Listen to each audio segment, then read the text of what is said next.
This show is a proud part of Recovered Life, a media network and peer support community dedicated to mental health and addiction recovery. We bring together expert voices, real stories, and a peer support community to help you live your best recovered life. Join us at recoveredlife.tv. You know something I've been thinking about lately? A lot of us didn't stay quiet because we were strong. We stayed quiet because we didn't know what else to do. That's just how we were raised. You handled your problems, you kept moving, you didn't burden other people. And especially as a man in the boomer generation, forget it. You were expected to take stress, loss, pressure, fear, and just carry it quietly. And for a long time, we called that strength. But looking back now, I think a lot of us were drowning in silence and nobody really knew how to say it. So today I want to talk about why we stayed quiet and maybe more importantly, what it cost us. Boomer in Recovery.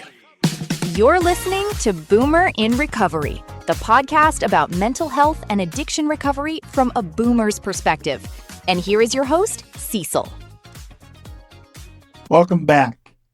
Now, before anybody gets defensive, this isn't about blaming our parents or grandparents or anybody else. A lot of them were doing the best they could with what they had. Think about the generation before us: war, economic hardship, survival mentality. They learned very quickly that emotions didn't always help you survive hard times. So they focused on discipline, work ethic, responsibility. And honestly, some of those values are still important. But somewhere along the line, we also learned that emotional struggle was something you kept hidden. I remember growing up and hearing things like, walk it off, man up, don't cry, handle your business. And nobody thought they were doing damage. This was just normal. But what happens when a kid grows up and never learns how to talk about fear or sadness or anxiety? They become an adult who feels those things but has no roadmap for handling them. And honestly, a lot of us became experts at looking okay while falling apart internally.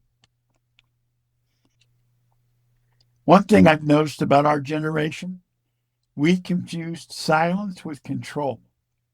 If you stayed calm, stayed quiet, stayed functional, then people assumed you were okay. And sometimes we assumed it too. But silence doesn't always mean peace.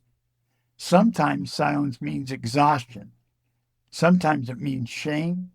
And sometimes it means somebody's barely hanging on. I remember somebody years ago always showed up to work, always dependable, never complained. The kind of person everybody respected. But little things started changing. Shorter temper, pulled away socially, started looking tired all the time. And you know what most people said? He's just stressed. He'll be all right. And nobody asked the deeper questions. Because back then, you didn't. And eventually, things crashed hard.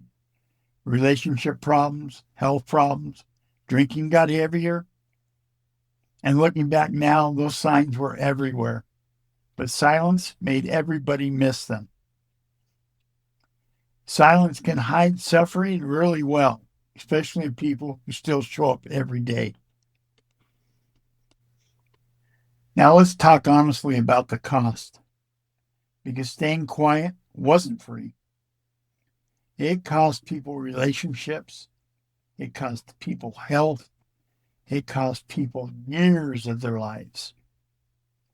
And for some people, it cost them everything.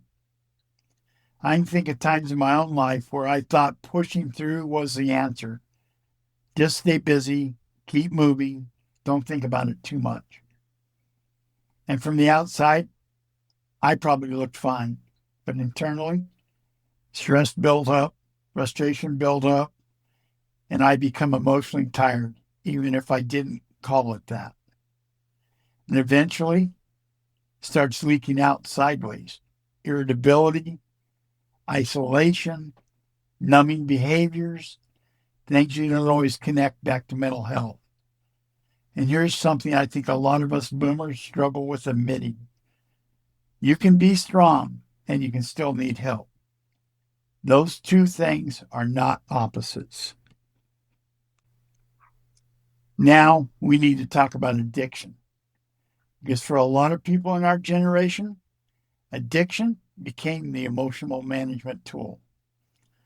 Not because people were evil, not because they were weak, but because they were trying to quiet something.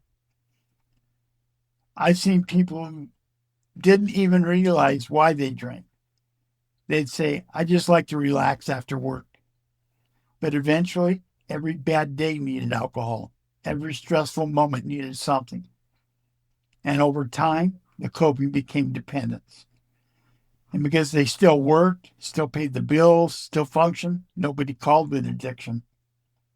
That's another thing we got wrong. We thought addiction always looked catastrophic. Sometimes it just looks like exhaustion. A lot of people weren't just going out and partying.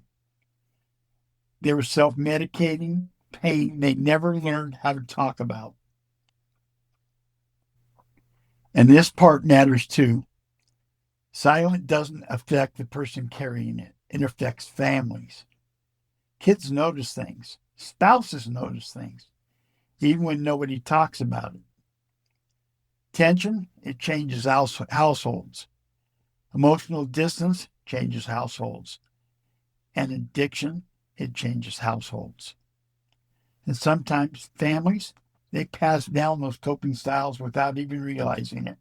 Not talking, avoiding conflict, stuffing emotions down. Because kids learn what they live around. And I think a lot of younger people today are finally asking questions our generation never asked. Why do I shut down emotionally? Why is vulnerability uncomfortable? And why does asking for help feel like you're weak? Those patterns didn't appear out of nowhere. Now here's the hopeful part.